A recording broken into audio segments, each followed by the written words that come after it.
Udah. Baik, bismillahirrahmanirrahim. Assalamualaikum warahmatullahi wabarakatuh.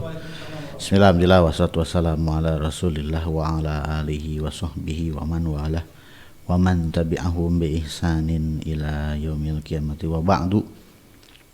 Fa inna asdaqal hadisi kitabullahi wa khairu hadiyi hadiyu Muhammadin sallallahu alaihi wasallama wa syarrul umuri muhdatsatuha fa inna kulla muhdatsatin bid'atun wa kulla bid'atin dhalalatun wa kulla dhalalatin finnar. Baik, setelah ya keundur, ini adalah pertemuan pertama kitab yang baru ya. Sorob udah selesai ya, sekarang kita ke Nahu. Nggak tahu ini bakal berapa lama ya, agak lama nih kayaknya soalnya ya. Soalnya kita bacanya syarah bukan matan. Kalau kemarin yang sorof matan al-Izzi kita baca matannya aja, kemudian syarahnya tipis-tipis ya.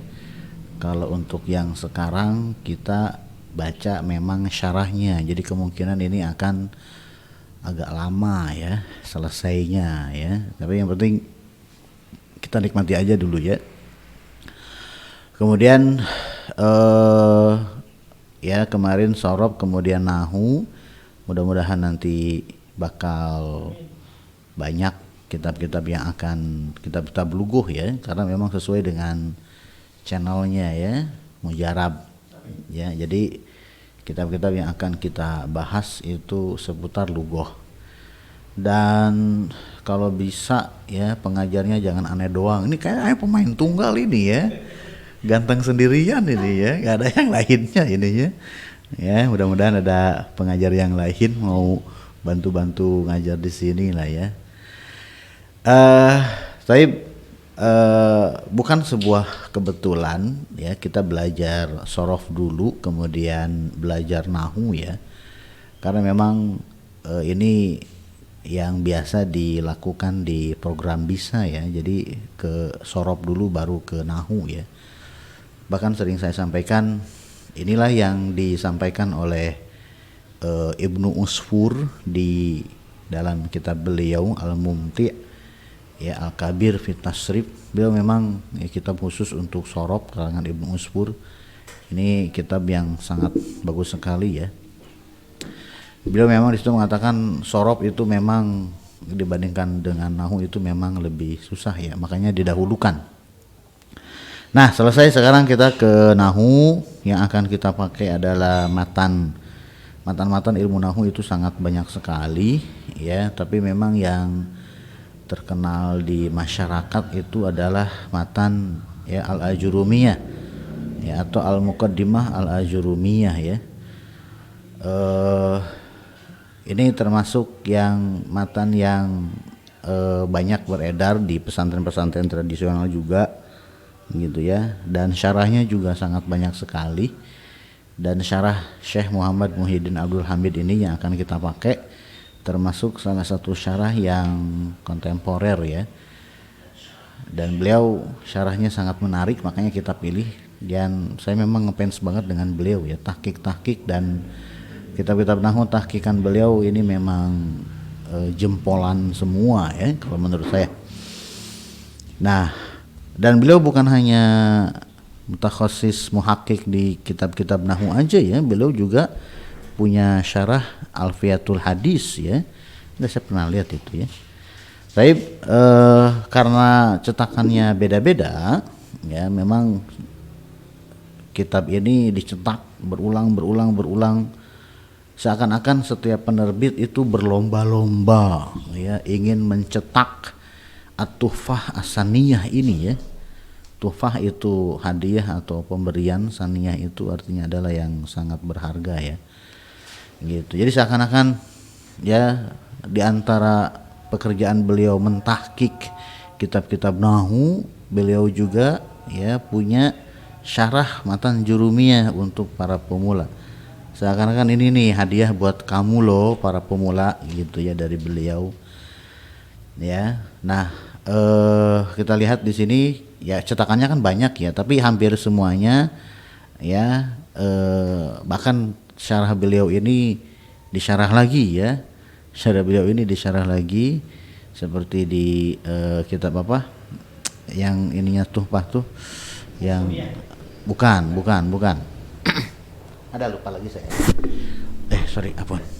Tapi walaupun cetakannya beda-beda tapi ya mukadimah syarihnya sama, jadi kita mulai dari situ saja ya. Coba lihat di Muqaddimatus Syarih, cetakan yang akan kita pakai itu cetakan apa? Coba lihat halaman pertamanya, bisa nggak? Halaman pertamanya, covernya. Nah, ini yang akan kita pakai. Silahkan dicari kalau pengen sama ya. Tapi kalau punya kitab cetaknya lebih bagus lagi, insya Allah isinya sama ya.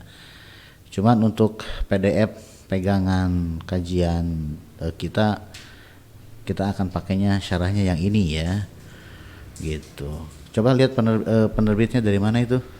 Nah, terus nggak ada penerbitnya, oke, nggak apa-apa lah ya. Pokoknya warnanya kayak gitu aja ya. Oke, kita lihat langsung ke Muqaddimatus Syarih halaman 13 ya. Muqaddimatus Syarih, pendahuluan pensyarah ya, pendahuluan dari Syekh Muhammad Muhyiddin Abdul Hamid. Bismillahirrahmanirrahim. Alhamdulillahi wa kafa. Kemudian wassalamuhu ala ibadihil ladzina istafa.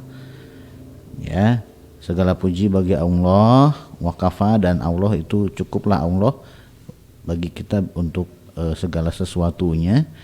Wassalamuhu ala ibadihil ladzina istafa, dan salamnya tercurahkan terhadap hamba-hambanya yang Allah pilih ya, hamba-hamba pilihan.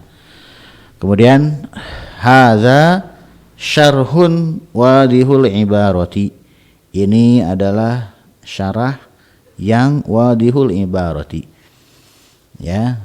Ini termasuk menarik ya. Wadihul ibarati ini termasuk yang bisa dikatakan naat dimudofkan ke man'ut ya. Asalnya al-ibarah al-wadihah, al-ibarah al-wadihah, kemudian ya dibalik ya jadi wadihul ibarati.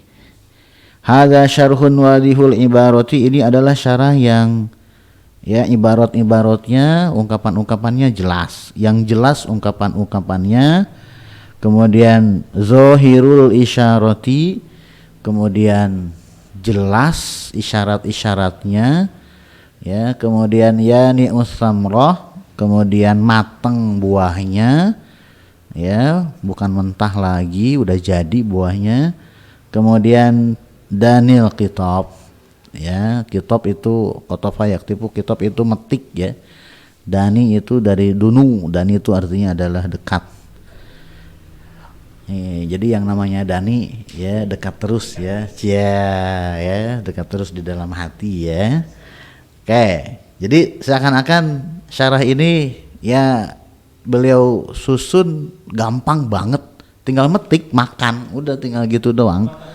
Ya udah mateng, jelas banget ya. Ibarat kalau masuk kebun tuh, kita masuk ke kebun ya, kemudian di kebun ini beliau mengilustrasikan syarah jurumiyah beliau ini seperti buah di kebun yang banyak banget ya. Pohon ini syarah jurumiyah, pohon ini syarah jurumiyah, tapi yang ini ya nggak bisa langsung dimakan ya, harus dicerna dulu gitu kan, gitu ya. Oh ini syarahnya rumit ya, antum apalagi kalau misalkan jurumiyah syarahnya Syekh Khalid Al-Azhari, puyeng gitu ya.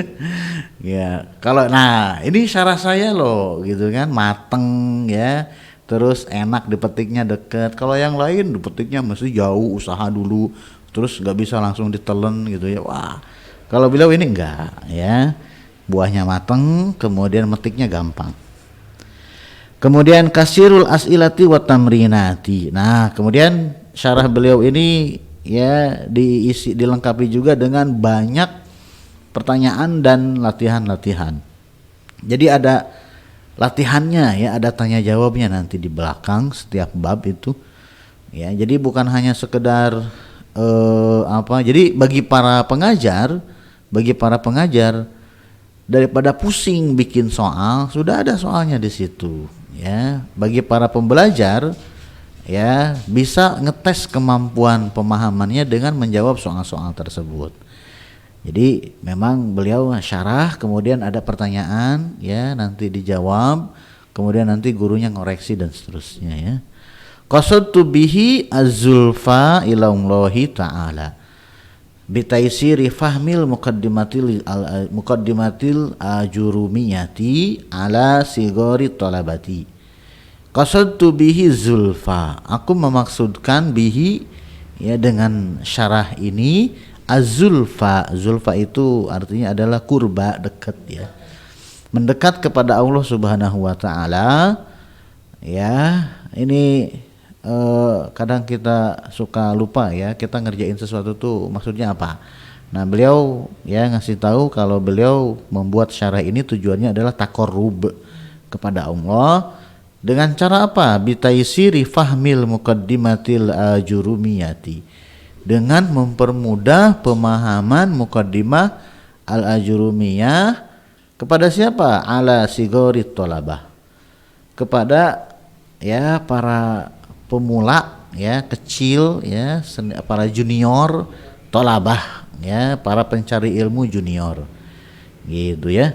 Jadi memang, dan sebetulnya sih ya tergantung ya antum baca syarah jurumiyahnya ini siapa ya. Antum wah saya pengen syarah jurumiyahnya yang agak rumit, ada ya. Saya pengen syarah jurumiyahnya yang ringan banget, ada gitu ya. Saya pengen syarah yang matan jurumiyah doang, banyak gitu ya. Nah ini beliau syarahnya dipermudah karena memang matan-matan nahwu itu banyak banget ya sebelum naik ke alfiyah dan yang lebih tinggi lagi. Li'annaha, dikarenakan dia hanya kemana? Hanya ke al-muqaddimah al-ajurumiyah.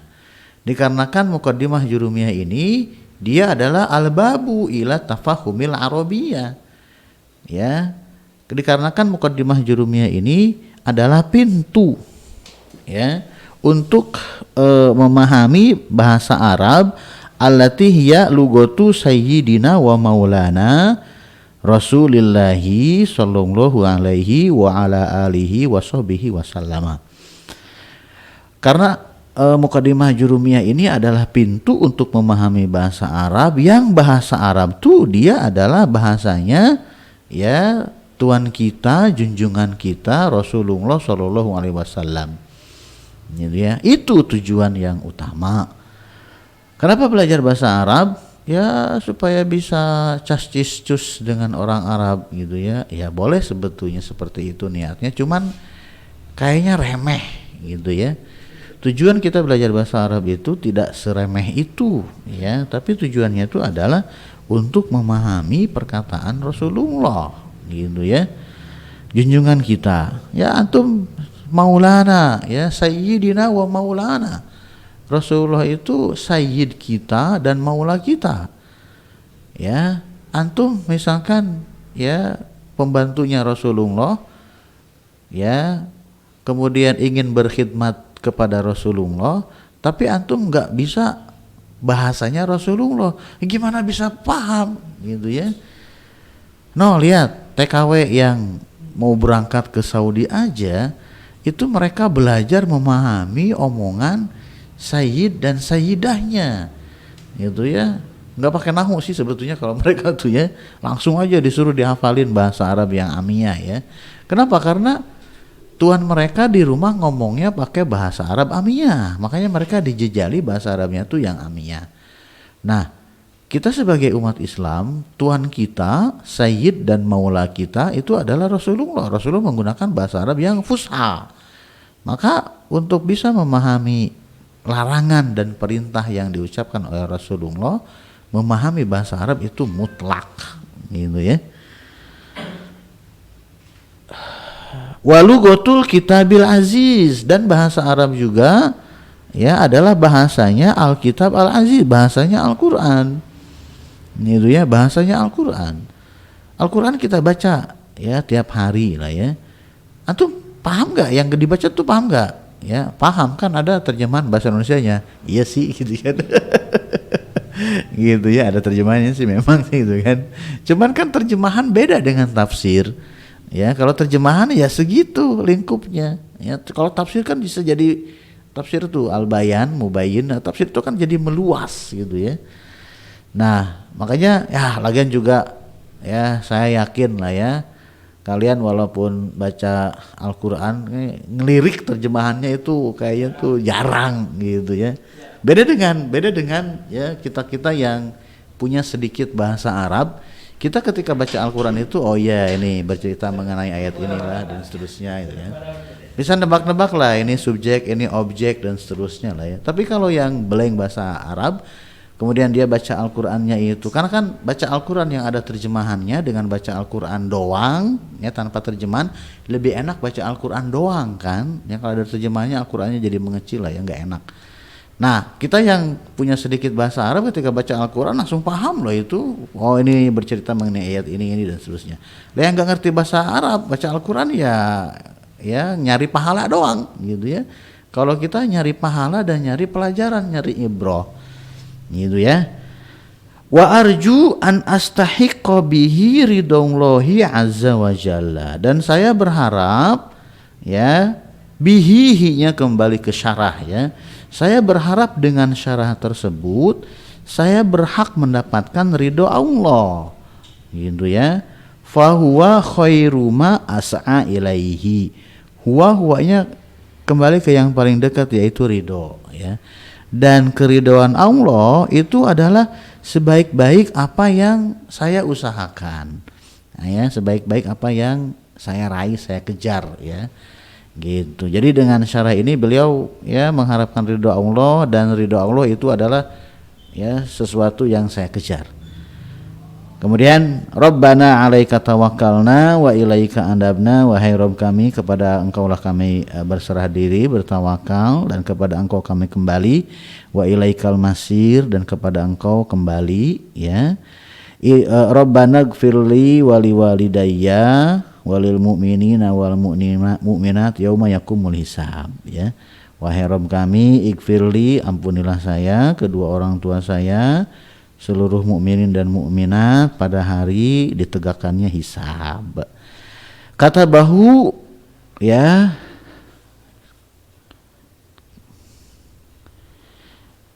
Al-Mu'tazzu billahi ta'ala wahdahu Muhammad Muhyiddin Abdul Hamid, ditulis oleh Syekh Muhammad Muhyiddin Abdul Hamid.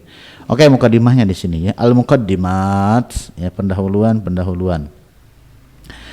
Ta'rifun nahwi ya, definisi ilmu nahwu, kemudian maudu'uhu ya, tema-temanya, kemudian samrotuhu, buahnya atau hasil dari mempelajari ilmu nahwu, kemudian nisbatuhu, kemudian ya nisbat ilmu nahwu dibandingkan dengan ilmu-ilmu yang lainnya, kemudian wadi'uhu, peletak ilmu nahwu, kemudian hukmu syari'u fihi, hukmu syari'i fihi, hukum syara' ya, hukum syar'i dari mempelajari ilmu nahwu.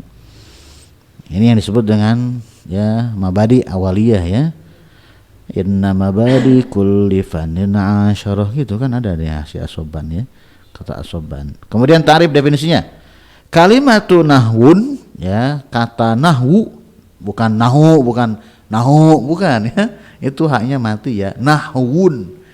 Cuman ya orang Indonesia males ngucapin nahwu gitu ya. Orang Indonesia tuh harokat dari huruf yang ujung itu dimundurin ke yang sukun sebelumnya ya. Jadi nahwu gitu ya. Sama seperti fi'lun, fi'il, ya. Ismun, isim gitu ya. Harfun, huruf gitu ya. Nah, nahwun, nahu gitu ya. Kalimatu nahwin ya, kata lafad nahu tutlaku fil lugatil arabiyyati ala iddati ma'anin. Diidentikan di dalam bahasa Arab ya kepada beberapa makna ya. Minha di antaranya adalah al-jihatu. Makna yang pertama dari nahwu itu adalah jihah. Jihah itu artinya adalah arah ya. Takulu, contohnya engkau mengatakan begini, zahabtu nahwa fulanin. Ya, saya pergi ya ke arah si fulan. Jihatahu maksudnya adalah arahnya ya, arah si fulan. Wa minha di antara makna nahu juga adalah syibah dan misal. Ya, syibah itu berarti ya mirip ya, misal itu seperti ya, semisal atau seperti ya. Takulu contohnya misalkan begini, Muhammadun nahwu aliyin, syibhuhu wa misluhu, Muhammad seperti Ali, gitu ya, syibhuhu wa misluhu, serupa atau seperti dengan Ali. Nah ini yang makna yang ini yang sering kita lihat kalau misalkan ya contoh-contoh ya, nahu bla bla bla bla, kalimat misalkan jamak mudzakkar salim bla bla bla bla nahu. Nah contohnya adalah kalau di kita kan, kalau di dalam bahasa Indonesia kan ya jamak mudzakkar salim adalah jamak yang contohnya adalah, nah bahasa Indonesia itu contohnya maksudnya adalah yang semisal dengan teori di atas adalah lafaz ini. Kemudian mana barusan tuh? Wa tutlaqu kalimatu nahwin fi istilahil ulama'i. Nah, kemudian ya kata nahu di dalam istilah ulama itu diidentikan kepada al ilmu bil qawaidi, ilmu ya mengenai qawaid jamak dari qaidah, kaidah-kaidah yang yu'rafu biha ahkamu. Biha hanya kembali ke si qawaid tadi ya, yang dengan kaidah tadi yu'rafu ahkamu, diketahui hukum-hukum awakhiril kalimatil arabiyati, hukum-hukum akhir-akhir kata-kata dalam bahasa Arab ya. Fi hali tarkibiha ya, ketika di dalam kondisi tarkib dalam sebuah susunan ya, susunan si kata-kata tersebut ya. Jadi memang tujuan dari belajar ilmu nahwu itu adalah untuk mengetahui hukum ya, hukum-hukum akhir-akhir setiap kata di dalam bahasa Arab ketika sudah masuk ke dalam susunan kalimat. Ya, apakah si kata Muhammadun ini Muhammadun, Muhammadan, Muhammadin ya, itu fokus ilmu nahwu itu di situ. Minal i'rabi ya. Nah, kemudian cakupan ilmu nahwu itu ya, baik dia itu i'rab ataupun bina wa ma yatba'u dzalika, dan apa yang mengikuti i'rab dan bina. I'rab itu berarti ujungnya berubah-berubah, bina berarti ujungnya tidak berubah-berubah. Itu semuanya nanti akan dipelajari dan itu ya bagian dari tema ilmu nahwu. Kemudian maudu'unya ya, al maudu'u maudu'u ilmin nahwi. Nah, kemudian tema ilmu nahwu itu apa aja? Al kalimatul arabiyatu, kata-kata bahasa Arab, min jihatil bahsi an ahwalihal mazkurati, kata-kata bahasa Arab ya dari sisi ya dari sisi mencari kata-kata, kondisi kata-kata tersebut yang sudah disebutkan ya. Apakah si kata-kata tersebut ya, misalkan dalam sebuah kalimat ya, dalam sebuah susunan ya, kata-kata ini ya dicari satu-satu bagaimana kondisinya, mu'rab, mabni dan seterusnya. Nah, itu tema dari ilmu nahwu. Kemudian as-samrah, kemudian buah dari mempelajari ilmu nahwu. Wasamratu ta'allumi ilmin nahwi, ya buah dari mempelajari ilmu nahwu adalah siyanatul lisani anil khoto'i, menjaga lisan dari kesalahan ya, fil kalamil arabiyyi ya, kesalahan di dalam berbicara bahasa Arab. Itu buah yang pertama. Yang kedua adalah wa fahmul Qur'anil karimi wal hadisin nabawiyyi. Kemudian yang kedua adalah memahami Al-Qur'anul Karim dan hadis nabawi fahman sohihan, dengan pemahaman yang sohih. Ya, ini yang paling utama bagi kita ya, memahami Al-Qur'an dan hadis dengan pemahaman yang benar. Ya, karena memang ada bahkan yang sudah level ustadz pun terkadang masih tergelincir dalam memahami sebuah teks bahasa Arab. Ya, wa fauqa kulli dzi ilmin alim, ya di atas orang yang berilmu ada yang lebih berilmu lagi. Ya, jadi seorang ustadz salah memahami sebuah teks bahasa Arab itu pasti terjadi, ada aja ya. Sering kemarin saya nemu ya, Ustaz Anu salah memahami teks gitu kan. Kenapa? Ya tergantung dari tingkat pemahaman ya ustadz-ustadz tersebut terhadap bahasa Arab, gitu ya. Nah, apalagi yang bukan ustadz, ya, yang ustadz aja terkadang salah memahami teks, apalagi yang bukan ustadz yang nggak belajar bahasa Arab, gitu ya. Makanya jangan petantang, coba tes ilmu nahunya ya. Antum kalau nemu ya teman di Facebook petantang gitu kan, gemes pengen nyoba dah ya, jajal ilmu nahunya. Tafsirnya dulu deh, bisa ngaji enggak gitu kan. Ternyata oke, ngajinya lumayan bagus. Coba nahu sorofnya berantakan, ya anggap aja gubar ya, anggap aja debu lah ya. Jangan, dalam artian antum debat di Facebook tuh nyari apa sih? Pengen diskusi gitu kan. Ya antum diskusi, lihat-lihat. Ya jangan diskusi dengan orang yang nggak punya basic ilmu, baik ilmu nahu ataupun ilmu alat lah ya, ilmu nahu dan yang lainnya. Kenapa? Karena mereka diskusinya itu nggak pakai standar ilmu yang dipegang oleh para ulama. Jadi kalau yang seperti itu antum diskusi dengan orang yang nggak belajar ilmu nahu sorof, itu buang-buang energi, adu bacot nantinya ya. Gitu. Nah kalau misalkan dia ngerti ilmu nahu, ngerti ilmu sorof, ngerti ilmu yang lain, nah baru tuh diskusi tuh, nyari sudut pandang, kali aja mungkin kita dapat pemahaman yang baru. Allazaini huma, yang keduanya yaitu Al-Quran dan hadis, aslus syariatil islamiyati, pokok dari syariat Islam, wa alaihima madaruha, dan ya kepada keduanya poros syariat Islam itu berputar ya. Kemudian nisbat ilmu nahu dibandingkan dengan ilmu yang lainnya, wa huwa minal ulumil arabiyati, ilmu nahu ini bagian dari ilmu Arabiyah, ilmu yang berkaitan dengan ya bangsa Arab. Ya, ulum Arabiyah itu banyak ya, al-ulum al-Arabiyah itu banyak. Ada ilmu nahu, sorof ya, kemudian balaghah dengan berbagai macamnya, ilmu bayan, ilmu ma'ani, ilmu badi', kemudian ada ilmu imla ya, kemudian ada ilmu wad'i, yang banyak lah ya. Ada khot Arabi ya, ada imla, ada khot, beda ya, imla dengan khot itu berbeda.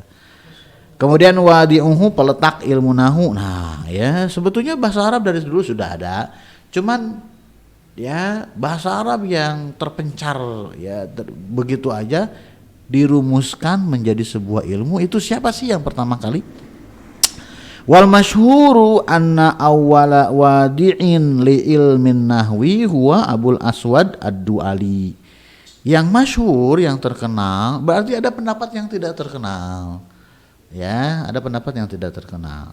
Tapi mayoritas pendapat yang terkenal bahwasanya ya peletak dasar ilmu nahu itu adalah Abul Aswad ad-Du'ali. Pendapat yang tidak terkenal seperti apa? Seperti pendapat yang mengatakan kalau peletak dasar ilmu nahu itu adalah Ali ya bin Ali Ali bin Abi Thalib ya radhiyallahu anhuma ya. Gitu. Nah, bi amri amiril mukminin Ali bin Abi Thalib radhiyallahu anhu. Nah, Abul Aswad ad-Du'ali menyusun ilmu nahu ini katanya berdasarkan perintah dari Amirul Mukminin Ali bin Abi Thalib. Disuruh memang oleh Khalifah Ali bin Abi Thalib ya, oke teruskan ya, unhu nahwa hadza ya, kamu teruskan seperti ini. Kemudian hukum syar'i fihi, hukum syar'i mempelajari ilmu nahu ini, wa ta'allumuhu fardun min furudil kifayati, mempelajari ilmu nahu itu adalah fardu dari banyaknya fardu kifayah ya. Fardu kifayah, kifayah itu dari kafayah fi, artinya ya di sebuah daerah ada satu yang mempelajari itu sudah cukup. Kalau di sebuah daerah tidak ada satupun yang bisa ilmu nahu, takutnya daerah tersebut ya kena dosa semuanya ya. Wa rubbama ta'ayyana ta'allumuhu ala wahidin, mungkin saja ya menjadi tertentu ya, menjadi fardu ain mempelajari ilmu nahu ini ke satu orang. Fasara fardu ainin alaihi, maka mempelajari ilmu nahu itu menjadi fardu ain bagi dia ya. Bayangin kalau mempelajari ilmu nahu itu jadi fardu ain bagi dia, mau nggak mau dia harus bisa. Tapi kan susah, bodoh amat, pokoknya harus bisa. Cari guru yang bisa memahamkan antum ilmu nahu. Kenapa? Karena antum ketika mudik, ketika pulang ke daerah masing-masing, di daerah antum itu belum ada satupun yang bisa ilmu nahu. Cuman antum doang, antum jadi fardu ain itu. Ya, tapi kalau misalkan antum tinggal di daerah yang banyak ustadznya, banyak kiainya, antum bisa leha-leha. Nggak usah belajar ilmu nahu. Nah, ada Ustadz Ghazali bisa ilmu nahu, santai aja. Ya, kita Facebookan aja terus gitu ya. Oke, itu mukadimah dari beliau. Nanti setelah sholat isya kita langsung masuk ke syarahnya ya. Subhanakallahumma wa bihamdika asyhadu an la ilaha illa anta astaghfiruka wa atubu ilaik. Assalamualaikum warahmatullahi wabarakatuh.